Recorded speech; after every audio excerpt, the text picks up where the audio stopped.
Salut gars yi dal leen ak jàmm ci suñu chaîne YouTube donc tey dañ leen defal un peu situation crypto-monnaie donc comme ni ngeen ko gisee nii donc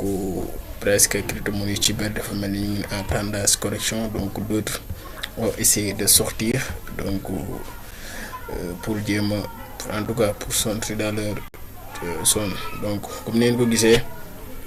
là nii on est avec Alos qui est plus de 30%,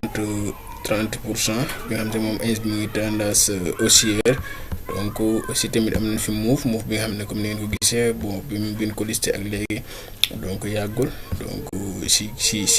plateforme yi yëpp disponible na fa que ça soit muy Binance Bybit KuCoin vraiment Kraken et les d'autres crypto-monnaies donc ci yooyu yëpp mu ngi fa disponible comme ni ngeen ko gisee nii là on est Jasmy